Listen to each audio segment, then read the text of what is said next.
This is the Chenab rail bridge. Built at the foot of the Himalayan mountains, it's the highest rail bridge in the world, taller than the Eiffel Tower. Made from 27,000 tons of steel, its builders claim it can withstand being hit by a bomb.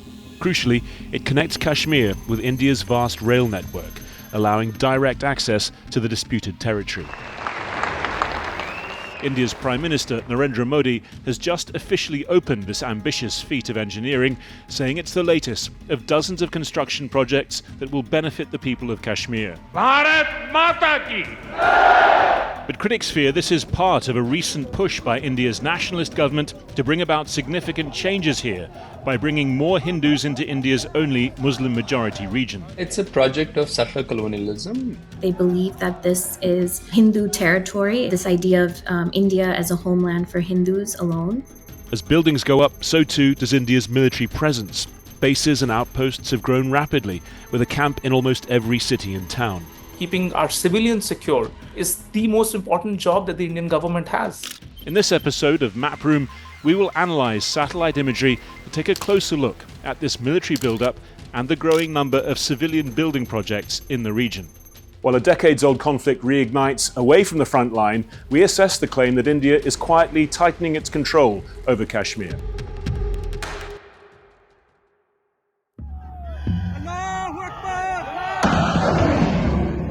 Kashmir has recently been at the centre of the worst violence in decades between India and Pakistan. Dozens were killed as both countries launched strikes against each other. The bombing started after India blamed Pakistan for a terror attack on tourists in the Indian-administered part of Kashmir, something Pakistan denied any involvement in. Indian security forces on a relentless hunt. Tensions and all-out wars have been a fact of life here for 80 years. But before we map out that history, Indian-administered Kashmir has become one of the most militarized parts of the world. Data gathered by Forensic Architecture and Forensis shows hundreds of military sites spread across the mountains and valleys. The presence is so widespread that there's an Indian military bunker in almost every neighborhood of every town and city. There are sniper nests all over, surveillance stations. If you put all of that together, it's a very large piece of land that is under their control. Let's look at one of the biggest sites, Badami Bagh. Spanning 6 square kilometers, the last public census from 2011 shows it housing more than 20,000 people. But it's not just a military site. It also contains housing for Indian civilians, a cricket ground, and school.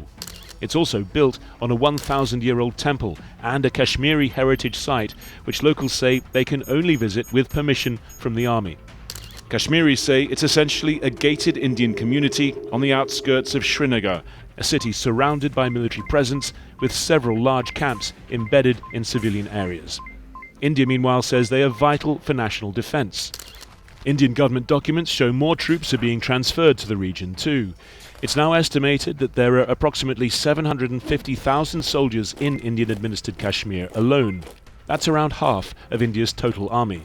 Ensuring that our security forces are stationed to thwart any attempt from Pakistan to willfully acquire Kashmir needs to be a paramount security interest of ours.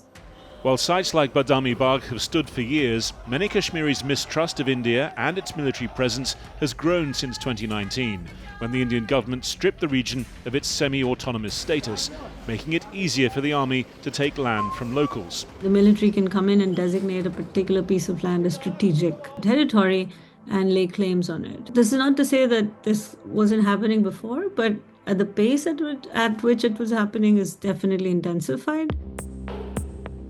But in order to understand how it got to that, we have to go back to when the borders of Kashmir were created. In 1947, when colonial rule ended, British administrators created 2 separate countries, split along religious lines, Muslim-majority Pakistan and Hindu-majority India. The refugee problem is immense. Hundreds of thousands died in one of the biggest and bloodiest migrations in human history. Kashmir, at the very top of this new border, had to choose which country it joined. It had a mainly Muslim population, but the Hindu Maharaja, Hari Singh, delayed the decision. Kashmiris rebelled, fearing they would have to join India. Armed fighters from Pakistan invaded too, and Kashmir's ruler turned to India for help. In return, he signed a pact to join India. It sparked the First Indo-Pakistan War. Casualty lists are huge and still mounting. Eventually, the UN brokered a ceasefire, splitting Kashmir along what became known as the Line of Control, with the new Indian-administered Kashmir in the south and the Pakistan-administered part in the north. Kashmiris were promised a referendum on which country to join, but that vote has never happened. To this day, both countries still claim ownership over the whole region. Islamabad says its majority Muslim population means Kashmir should belong to Pakistan, while India claims the Maharaja's original deal should have settled the matter in its favour.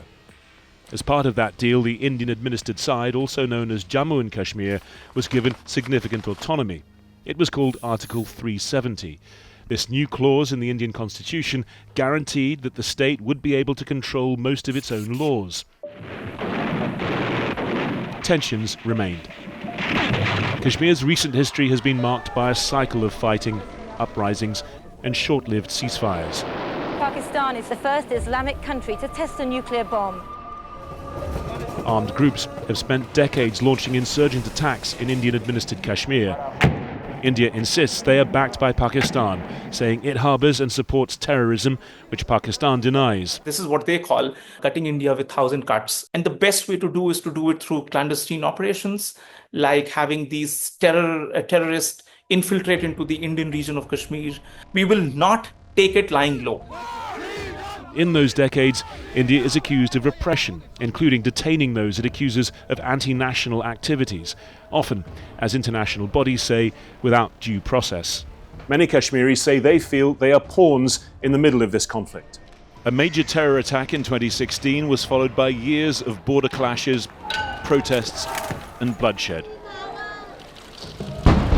And then in 2019, Narendra Modi's party, the BJP, stunned the world by changing India's constitution.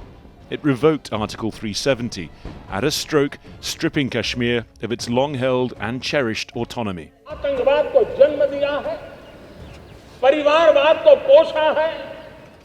the same time, as one House of Commons report noted, India imposed a lockdown on the region, stationing thousands more troops, arresting thousands of Kashmiris, and imposing a media blackout, including blocking internet and mobile phone coverage. Handling law and order and ensuring that no lives are lost. When government tries to bring in a constitutional change, government had to enforce certain time-bound steps. But it's not just about military presence. Remember the Chenab rail bridge connecting Kashmir to India? Well, other infrastructure projects have been increasing since the constitutional changes of 2019. The entire development of Jammu and Kashmir region was in a standstill mode. But revocation of 370 allowed more capital, more people to come in. If there was real benefit to the people of the region, then they should have a say in what that benefit is, right? This narrative of progress and development doesn't actually include Kashmiri natives. It's really for the betterment of India's citizens in the region. Others say New Delhi's push for building projects in Kashmir is designed to undermine aspirations for Kashmiri independence. Take the Srinagar Ring Road, which will run through 52 villages around Kashmir's main city. It's expected to be completed this year. Jammu and Kashmir's Housing Board plans to build an estimated 30 satellite townships around the road.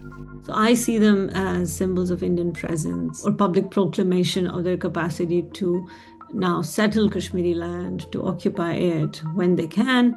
The result, critics say, is that India has been able to tighten its grip on Kashmiri land. Some farmers have been forced out in order to build the road, saying that they were never consulted on plans. And that happens for everybody around the country. I mean, how else are you going to build your roads on? I mean, you're not going to build them in the air. But Kashmir is internationally recognized as a disputed territory. And in the 6 years since the region's special status was revoked, the Indian government has approved tens of thousands of new building projects.